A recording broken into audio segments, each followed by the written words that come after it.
3장 16절 시리즈를 이렇게 나누고 있습니다. 이제 12월까지 하면 다 될 것 같은데요.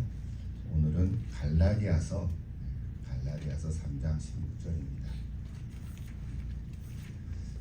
갈라디아서는 사도 바울의 편지죠. 48년에서 49년 혹은 또 학자에 따라서 55년에서 56년 그 사이에 썼다 이렇게 알려지고 있습니다. 갈라디아서는 다른 바울 서신처럼 어떤 한 교회의 성도들에게 보낸 편지라기보다는 갈라디아라고 하는 그 지역에 있는 여러 교회라기보다는 성도들이죠. 그러니까 갈라디아 지역에 흩어져 있는 성도들에게 보낸 일종의 회람 형태의 편지라고 볼 수 있습니다. 그래서 갈라디아서이지만 갈라디아 교회 이게 아니라 갈라디아 지역에 있는 그리스도인들에게 보낸 편지입니다. 그 주제가 아주 중요한데요. 자유라고 하는 것입니다. 자유하면 세상적인 용어의 자유가 아니라 그리스도 안에서의 참 자유 이렇게 얘기할 수 있습니다. 참 자유의 삶. 우리는 어떻게 그 자유를 얻을 수 있는가? 이 질문에 대해서 바울이 답을 해주고 있습니다. 복음인데 우리는 잘 알지만 그러나 갈라디아 지역에 있는 사람들 중에는 모세를 통해서 주신 율법이 아니라 그리스도를 믿는 믿음으로 얻는 은혜로 얻는 자유다. 이것인데 오늘도 그 말씀입니다. 그래서 갈라디아서 전체의 핵심 언은 은혜와 자유 이렇게 얘기할 수 있습니다. 지난 시간에도 읽진 않았지만 갈라디아서 5장이 우리 그리스도인의 자유의 헌장 이렇게 얘기하지 않았습니까? 1절, 13절, 16절 그 세 절만 알면 갈라디아서 5장 전체를 우리가 이해할 수 있다는 건데요. 그래서 우리에게 주신 자유, 그래서 그 자유로 종의 멍에를 매지 말고 또 그 자유로 육체의 기회를 삼지 말고 서로 종로를 따라 그리고 성령을 쫓아서 살아가라. 이게 이제 갈라디아서 5장의 자유의 헌장에 대한 내용인데 오늘도 갈라디아서 3장 16절을 통해서 같이 한번 나누면 좋겠습니다. 짧은 구절이지만 그 앞뒤에 있는 좀 문단으로 있는 구절들을 함께 좀 나누어야 될 것 같긴 해요. 그래서 참된 자유의 삶.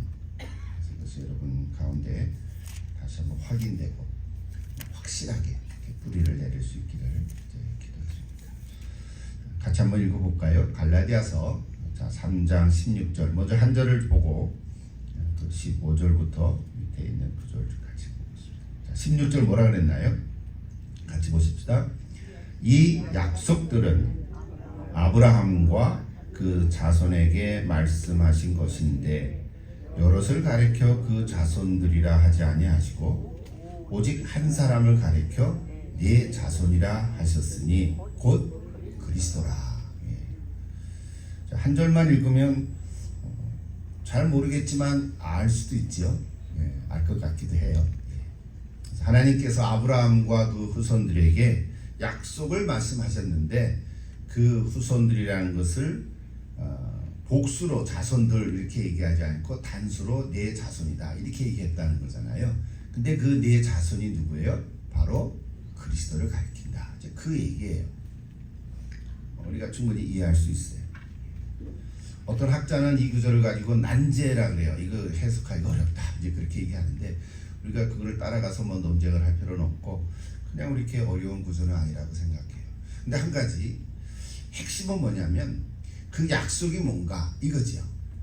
약속이 뭔가 여기에 있습니다. 자, 이 약속들은 아브라함과 자손에게 말씀한 건데 그 자손은 그리스도다. 그런 거잖아요. 그러니까 이 약속은 누굴 통해서 주셨냐 하면 그리스도를 통해서 주셨다는 거죠.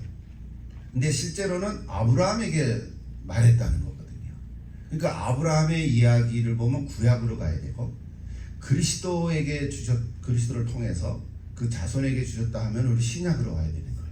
그러니까 구약과 신약을 다 연결하는 아주 중요한 그런 구절 중에 하나인 거죠. 그래서 이 약속이 뭔가 이제 이것을 우리가 이제 찾아봐야 되는데 내용적으로는 아까 얘기한 것처럼 자유에 대한 얘기입니다. 자유의 삶인 거죠.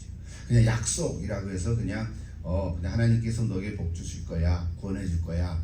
그 틀린 말은 아니지만 그러나 내용적으로 얘기를 해보면 진정한 자유에 대한 이야기라는 거예요.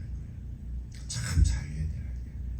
그래서 이제 이거를 얘기하다 보면 오늘 우리는 다 예수 믿고 구원받고 자유의 삶을 누렸다고 생각하는데 현실 속으로 들어가 보면 내가 자유하지 못한 게 너무 많은 거예요. 막 얼굴에 있는 것들이 참 많은 거예요. 또 그렇게 생각하는 거예요. 우선 정치, 경제, 사회적으로도 엉거움에 있는 것이 있겠지만 중요한 거는 종교적으로, 여기서 말하는 종교는 우리가 얘기하는 뭐 성경에 기초로 한 기독교라고 얘기하지 않고 싶은 건데, 그러니까 기독교는 종교라기보다는 우리 생명인데, 그렇게 보면 어쨌든 이 영적으로도 신앙적으로도 우리는 참 자유를 누리지 못하는 경우들이 참 많다는 거예요. 그래서 오늘 참 쉬운 규절이라고 생각하는데 또 그 내용을 이렇게 들여다보면 이게 금방 해결될 일이 아닌 것 같다 하는 생각도 드는 거예요. 진정으로 나는 자유한가? 한번 물어보십시오. 오늘 우리 기도하러 와있지만 짧게 한 10분 말씀을 전하는 건데 정말 나는 자유한가? 정말 나는 예수 그리스도 안에서 자유한가?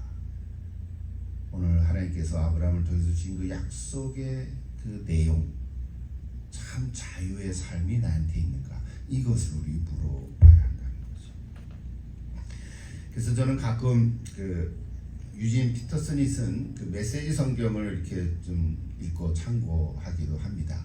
그래서 우리가 공용적으로 다 쓰진 않지만 그분이 쓴 책은 이제 좀 사역을 한 거죠. 그 현대 언어로 많이 이제 설명도 하고 또 어려운 단어는 다 풀어서 설명을 해주고 있어서 읽으면 참 재미나요. 또 풀어줬기 때문에 이해도 쉽고. 그래서 그 15절부터 있는 이야기를 제가 좀 제 말로 좀 풀어서 다시 좀 소개를 하고 하는데요. 자, 15절 같이 한번 보십시오, 여러분. 자, 우리는 개역 성경을 기준으로 보니까 자, 15절 같이 한번 읽어보십시다.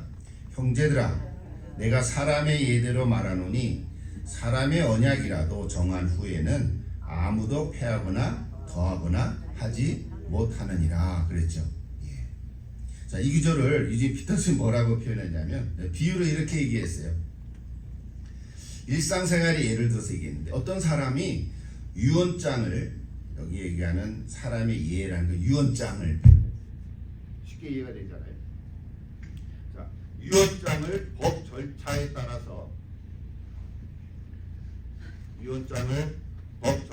따라서 작성해 놓으면 아무도 그것을 무효로 하거나 거기에 뭔가를 덧붙일 수 없다는 거죠. 맞죠? 여러분 유언장을 써놓은 것이 있습니까 혹시? 저는 아직 유언장을 써본 적이 없는데 여러분 유언장을 써놓으면 아무나 못 건드리는 거죠. 변호사가 다 해가지고 공증을 받으면 본인이 아니면 그거를 바꿀 수 없거든. 그죠? 그거를 이제 비유로 들어가지고 아무나 그것을 무효하거나 뭔가를 청구할 수 없다 그런 거예요. 그러니까 하나님께서 적법하게 확정해 놓은 이 유언을 그 다음 얘기는 이제 여기 오늘 성경은 17절 이후로 나오는 구절들을 이렇게 표현했어요. 430년 후에 덧붙여진 부록이 그 유언장을 무효로 하거나 파기할 수 없다 그랬어요. 그 부록을 우리 성경에 뭐라고 얘기한 거예요? 율법이라고 표현한 거잖아요. 17절 보세요. 내가 이것을 말하노니 하나님께서 미리 정하신 언약을 430년 후에 생긴 율법이 폐기하지 못하고 그 약속을 헛되게 하지 못할까 그랬잖아요. 우리가 다 아는 얘기잖아요. 그죠? 모세를 통해서 하나님이 주신 율법, 그 430년 후에 그러니까 아브라함에게 약속한 그 약속을 430년 후에 모세의 율법을 통해서 줬는데 그 약속이 율법으로 폐기할 수 없다는 거잖아요. 충분히 이해할 수 있죠. 근데 그걸 이제 비유로 유언장이라는 단어를 써가지고 아무도 그 부록으로 이 모세의 율법을 부록이라는 단어를 좀 독특하게 표현해서 이렇게 좀 표현을 한 거예요. 그러니까 그 부록에 명시된 계명들과 규정들은 유언장에 약속된 유산과는 아무런 관계가 없다. 이런 얘기인 거죠. 충분히 이해가 되죠? 그래도 여전히 그런 그 약속이 뭘까? 율법은 아브라함에게 처음 주신 약속에 덧붙인 건데 그거는 사려 깊은 배려였다. 이렇게 이야기를 합니다. 이것도 독특한 표현이죠. 사려 깊은 배려다. 율법이라는 게 사려 깊은 배려였다는 거예요. 좀 빨리 넘어가야 되겠죠. 그래서 신약으로 오면 그래서 그리스도께서 오셔서 그 아브라함에게 했던 약속을 물려받으셔서 그 약속을 오늘 우리에게 나누어 줄 때까지는, 그 약속이 나누어질 때까지는 모든 사람들, 즉 모든 죄인들을 이 구원의 길에 붙잡아 두려고 율법을 주셨다는 거예요. 율법의 취지라는 거예요. 우리는 지금 갈라디아서의 이야기를 지금 찾아보고 있거든요. 갈라디아서 전체를 얘기할 수 없어서 이렇게 요약을 하는 건데요. 율법은 우리를 향한 하나님의 뜻과 섭리에 반대되는 것은 아니죠. 율법 필요 없다는 게 아니잖아요. 그러니까 율법의 취지는 뭐냐면, 다시 말하면 우리 스스로는 우리의 노력과 힘으로는 하나님께서 허락하시는 그 약속을 쟁취할 수 없다는 거죠. 얻을 수 없다는 거죠. 하나님께서 주신 그 약속을 내 스스로의 힘과 노력으로는 얻을 수 없다는 거예요. 그게 율법의 한계죠. 하나님과 올바른 관계를 맺을 수 없다는 거죠. 자, 이런 얘기는 우리가 다 이미 좀 알고 있죠. 그죠? 율법의 역할이 뭐냐? 사람들이 애를 쓴다고 율법을 지킬 수가 없거든요. 율법이 10가지라면 10가지 더 되죠. 10가지 되지만 하나를 지키면 지켰다고 볼 수 있지만 나머지는 또 못 지키잖아요. 100가지 중에 99개는 지켰는데 한 가지는 못 지켰어요. 그러면 못 지키게 되잖아요. 그러면 여전히 율법의 아래에 머물러 있게 되고, 그러면은 다 해결할 수 없다는 거거든요. 그러니까 그 율법의 취지라는 거예요. 그래서 여기 다 소개는 못하는데 여기 유진 피터슨이 그래서 또 다른 비유를 들어가지고 율법은 뭐와 같으냐, 일종의 가정교사와 같다, 이렇게 표현을 했어요. 그런 단어로 가정교사와 같다. 오늘 제가 비유로 3가지 얘기를 드렸잖아요. 아까 그 유언장 얘기를 듣고 부록, 율법을 부록이라고 표현하고 가정교사와 같다 그랬어요. 아이들을 학교에 바래다주고 위험에 빠지지 않게 또 산만해지지 않도록 도와주는 역할이다. 그것뿐이에요. 그러니까 율법을 통해서 하나님께서 아브라함에게 주셨던 그 약속을 이룰 수 없다는 거죠. 그것이 이제 구약에 머물러 있는 거죠. 그런데 예수님이 오셔서 그리스도를 통해서 그 아브라함에게 했던 약속을 우리에게 이루어 주셨다는 거죠. 그것이 복음인데 그 내용은 구원이라는 단어를 쓰지 아니하고 자유라는 단어를 쓰고, 그것이 갈라디아서의 이야기인 거예요. 그래서 사실은 갈라디아서 3장부터 쭉 다 읽어봐야 좋은데 오늘 3장 16절만 이렇게 된 것입니다. 그래서 문제는 어디 있냐면, 문제는 오늘 우리들에게 있어요. 오늘 말씀은 이제 그만큼 얘기를 하는데, 전체적으로 볼 때 오늘 이 시대를 살아가는 많은 사람들, 우리 예수를 믿는 사람들도 다 포함해서 많은 사람들은 다 자유하기를 원합니다. 그죠? 나는 자유가 싫어, 이런 사람이 있습니까? 없죠. 나는 구속될 거야, 이런 원하는 사람은 하나도 없어요. 다 자유하기를 원합니다. 다 자유를 추구하고 억압되기를 거절합니다. 정치적으로나 경제적으로나 또 사회적으로도 다 자유로운 삶을 원하죠. 아까 얘기했던 종교적으로도 다 자유한 삶을 원해요. 그런데 역사적으로 볼 때 이 종교인들이 곧잘 취하는 태도 가운데 하나가 뭐냐면요, 이 종교를 다른 사람들을 통제하는 수단으로 변제시킨다는 거예요. 잘 보십시오. 잘못하면 우리도 그럴 가능성이 없지 않아요. 이 종교라고 하는 이 체제를 가지고 사람들을 꼼짝 못하게 만들 때가 있어요. 그것을 종교적인 조작과 통제를 통해서 만들어가는 거예요. 오늘 저와 여러분도 잘못하면 우리 종교 안에 갇혀서 이 말에 100% 100% 따라갈 수밖에 없게 만들 수도 있어요. 여러분, 이단들은 그런 거에 똑같은 친구들이에요. 우리가 볼 땐 이단들의 하는 얘기들이 이상하죠. 엉터리죠. 우리는 안 따라갈 것 같은데, 그럼 거기에 따라가는 사람들은 왜 따라갈까요? 뭔가 이렇게 핵한 거죠. 이렇게 핵, 그걸 요즘 말로 하면 이제 바이러스 먹었다 그러는 거죠. 이렇게. 예. 거기에 이제 빠진 거예요. 빠진 거죠. 그러니까 좀 넓게 봐서 종교라고가 중요한데, 참 자유, 진정한 의미에서의 자유를 누려야 되는데, 근데 종교라고 하는 이 체제가, 어떤 그 제도가 오늘 우리를 오히려 자유하게 한다는 명목으로 또 통제를 한다는 거예요. 뭐 이런 얘기를 하려면 뭐 많이 얘기하겠지만, 여러분 마치 예를 들면 우리 옛날 할머니 시대 때는 주일은 꼭 지켜야 돼. 주일 성수라 그랬죠. 주일날 예배당에 가서 예배 꼭 드려야 돼. 무슨 일 있으면 예배 드려야 돼. 우리 그거 배웠어요. 배우고 자랐다고요. 저도 학교 다닐 때는 주일날은 공부도 하면 안 돼. 그래서 학생이 공부해야지. 월요일날 시험인데 어떻게 했냐고요.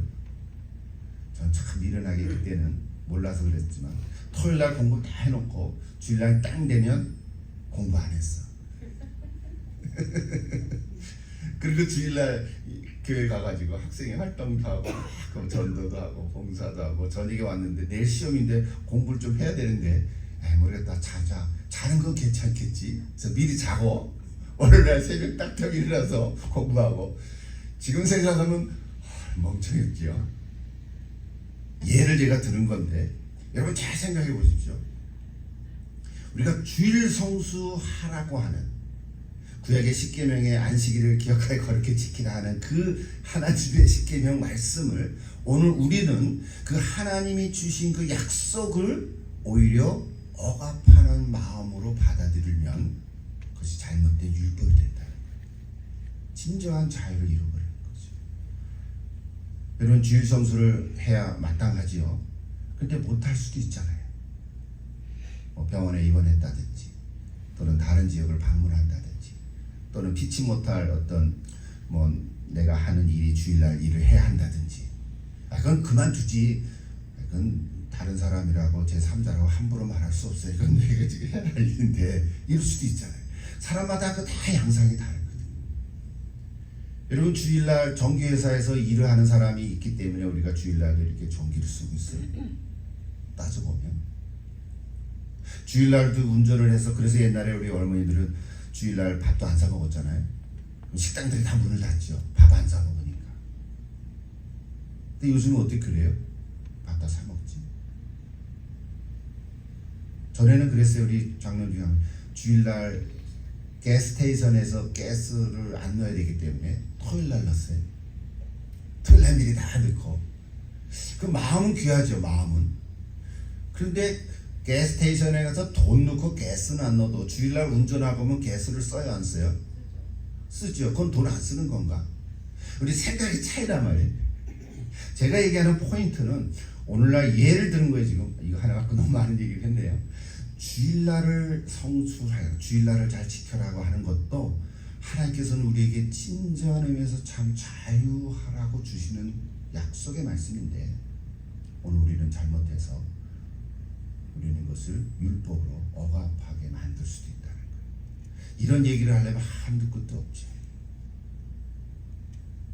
오늘 우리는 정말 예수님이 나의 구세주고, 하나님이 나를 만드시고, 정말 하나님 천지를 창조하시고 역사를 주관하시고 엄청난 능력이 있으신 엘샤다이 하나님이신데, 그 하나님을 아버지라고 고백하는 우리들이 정말 그리스도 안에서 참 자유의 삶을 누려가야 되는데, 우리는 어떤 부분에서 나도 모르는 사이에 내 자신을 억압하고 거기에 갇혀 있을 때가 있다. 그렇다고 내가 마음대로 한다, 그건 아니라 그랬죠. 그건 방종이라 그랬죠. 그에 대한 내 책임을 져야 되는 거니까. 참 우리 이 진정한 자유의 삶, 그래서 오늘 갈라디아서가 우리를 통해서 주시는 메시지인 거예요. 오늘 3장 16절 한 절을 통해서 봤지만, 다른 얘기를 많이 하기가 충분치가 않아요, 시간이. 그러나 한 가지, 여러분, 사도 바울은 얘기하고 마칠게요. 그 성경 한 절 읽고, 바울은 예수를 직접 만난 사람이죠. 그리고 다메섹으로 가다가 예수를 직접 빛으로 체험한 사람. 그래서 바울은 새로운 삶을 살기 시작했어요. 근데 그 새로운 삶이라는 것은 자기 스스로 속에서부터 뭔가 개혁을 하고 개조를 해서 새로운 사람이 된 게 아니에요. 바울은 나름대로 열심히 살았고요. 공부도 하고 또 종교적으로 열심을 냈고, 그죠? 유대인 중에 유대인이라 그랬잖아요.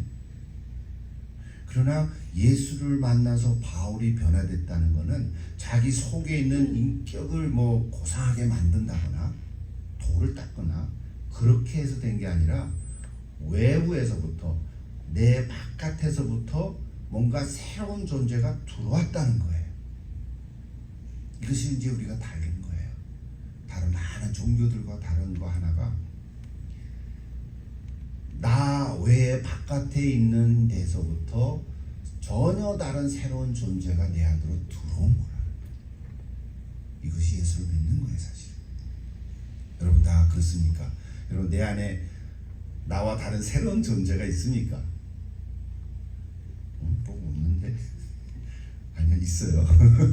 잘 찾아보세요. 원래 내가 태어난 나라는 인간이 있지만 내 안에 나와 전혀 다른 새로운 존재가 내 안에 들어와 있다고요. 이거 없으면 우리 그리스도인이 아닌 거죠. 있는데 그 새로운 존재가 이제 나를 다스리시고 나를 주장하시고 나를 움직여주시는, 내가 그리스도인으로 살아가는 거고, 새로운 존재가 내 안에 들어왔지만 그건 그거대로 뭐 내가 내 마음대로 나를 주장해서 살아가면 그리스도라는 이름은 있지만은 그리스도인답지 않게 살아가는 거죠. 그래서 오늘 중요한 건 뭐냐면 바울이 예수를 체험하고 새로운 삶을 살기 시작했는데 그런 외부로부터 들어온 새로운 존재라는 거예요. 그래서 예수를 만난 바울은 이것을 알았기 때문에 이건 나를 너무 놀랍게 한 거다. 나를 진정한 의미에서 자유롭게 한 거다. 나는 이것도 할 수 있고 저것도 할 수 있고, 나는 고기를 먹을 수도 있고 안 먹을 수도 있고, 먹어도 좋고 안 먹어도 괜찮은 거예요. 근데 그때 당시 이 고린도 교회 사람들은 뭐예요? 고기는 우상에게 절한 거니까 먹으면 안 돼, 그랬거든요. 바울은 그거 괜찮은 거야, 먹어도 되는 거야. 그러니까 이게 너무 넓은 거예요. 막 이게 감당할 수가 없는 사람이 된 거예요. 바울은 이 진정한 자유의 삶, 그러니까 해방한 이 느낌을 사람들에게 전하기 시작한 거죠. 전하기 시작해서 갈라디아 지역에 많은 사람들에게 복음을 전하고 교회도 세워지고 그랬고, 몇 년 후에 그 지역을 다시 가보니까 이상한 사람들이, 그걸 이제 거짓 교사라고 표현을 한 거죠. 이상한 사람들이 유대인의 그 갇힌 사람들의 가르침을 받아가지고 바울이 전한 복음은 좋기는 한데 그래도 뭔가가 좀 해야 되지 않아? 그래도 뭔가 좀 이렇게 이런 행위들을 해야 되지 않아? 하고 또 휩쓸려 간 거예요. 복음으로 참 자유함을 누린 그리스도인들이 어쩌면 우리는 성경에 얽매여서 이것이 또 하나의 행위와 율법이 돼가지고 갇혀 있다면 우리 갈라디아 지역에 있는 교회 성도들처럼 막혀 있다는 거죠. 억압됐다는 거죠. 그래서 오늘 바울은 그거를 풀어주기 위해서 갈라디아를 쓴 것이고, 오늘 우리에게도 이 놀라운 자유의 말씀을 전해주고 있는 거죠. 오늘 저와 여러분도 다 이런 자유를 다시 한번 회복되기를 기도합니다.